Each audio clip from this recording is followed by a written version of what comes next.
Hi, my name's Don Rank. I'm the chairman for the Pennsylvania chapter of Backcountry Hunters Anglers. We're here at the Great American Outdoors Show talking about all the work that BHA has been doing in the state and as well as nationwide. Particularly in Pennsylvania, we've done a lot of work with some habitat projects and with Fish and Boat, discussing with Tawney, who is the CEO of Backcountry Hunters and Anglers. For the past year, we've started a fish boating access program where our board members have adopted boat ramp access, and we've taken over the care of them through the years. We're looking to expand that this year. We were the pilot program, and now that we had a year under our belt, we're going to move that up. We've had a lot of good news from the Fish Commission with getting extra access to streams, especially up in the Lake Erie area where people go up for steelhead. Stream access has been a problem in the past, but now they have 30 miles more of stream that they can walk and fish there. I know you're from Montana, but we have more water. We've got more miles of stream in Pennsylvania than any state besides Alaska. So we're dang proud of it, aren't you? Yes, we are. Yeah. Well, I'm so glad to be here, and for me, just like you said that, right? I've been to Pennsylvania a couple times, but I'm really getting an education this time even more. I've never been to this show. I've heard about it for 25 years. I've been doing this work. I've never been here, and I just got here, and it is absolutely amazing. And it's like everything you would want to do, any kind of company, any kind of organization is here. And so it's pretty sweet to be here, and thank you for the invite. No, thank you for coming out. Yeah. It was great. While we were walking around, we saw the Fish and Boat Commission booth and decided to stop in and have a discussion with Tim Schaefer, the Executive Director of the Pennsylvania Fish and Boat Commission. So now we're here with Tim Schaefer with the Fish and Boat Commission. Super stoked to be able to talk to you today. I went and got to see one of the hatcheries today. I think I saw 4 million fish or something like that in the day. Is that right? That might be a stretch. A lot. A couple million? A lot, yeah. But all the way from like little fingerlings, like where you have the eggs, and got to see the process. Got to see the larger fish. They're going to go out here pretty soon, right? Like next month, I think is when they get on the ground. Actually, this month, yeah. So our state fish hatchery system produces 3.2 million trout every year. Okay, I did not see them all today then. What you saw is next generation. So Okay, you saw ones that are there, they're being stored. So you saw a lot. Yeah. But statewide, that's how many we stock, and that really complements our unbelievable wild trout resources that we have in Pennsylvania. Where you said we have something for everybody, and we really do. Yeah, no, it was amazing to see, and I think that, I always look at it as that, like, there's kids that get these opportunities, or people that have never fished before. Yeah. Those fish catch them, right, and the other way. And so the opportunities that you guys are providing here, and the tradition that is, have the same opportunities that you've had and that I've had, right? You got it. Yeah. So, and with our stocking schedule, we try to make it really easy for people not only to know where the fish are during fishing season, but also to join us for the stocking. It's really cool. People will come out. If you go to our stocking schedule, which is at fishandboat.com, or our mobile app, FishBoatPA, you can find out where every one of the locations are, the time, date. Show on up and help us put the fish in the water. It's like a big celebration. I was talking to the guys today at the hatchery, and it says like hundreds of people show up to like help out and like see this all happen. Is that fair? It is. It's fair. It's awesome. I mean, people really look forward to it.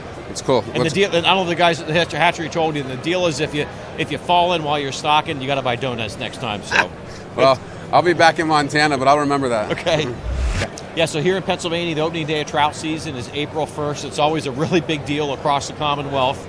The week before, March 25th, we open the season a week early for kids and their adult mentors. Yeah. So it's a great opportunity, aside from the rush of opening day, to just really give some dedicated attention to those kids that are in your lives. It's great. My birthday is actually April 3rd, so you guys are going to be kind of almost throwing a big party for me. Now, it is April Fool's Day, right? So it is, but no joke. No joke. It really is. It really is that day. Yeah, that's awesome. That's awesome. Yeah. Another thing we like to really emphasize to people, particularly this winter as we've seen the weather changing really rapidly, is the importance of wearing your life jacket. We have more miles of stream than any state but Alaska in the country. Hundreds of lakes, all sorts of opportunities to choose from.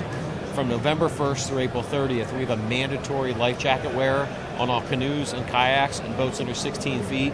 It may be a warm day in February or March, but that water is still deadly cold, so we ask people to please wear your life jacket. Absolutely. As somebody that recreates quite a bit when it's cold out around water, it's such an important thing to be safe out there. So I'm glad that you guys do that, and it sounds like it's like cut down the fatalities quite a bit. It has, yeah. We've really cut them in half. We put that requirement in place 10 years ago, and have seen that the cold water fatalities get cut in half. So compliance is pretty good. It is, yep. And they get it. Once you explain to people, they understand, and it's easier than ever too.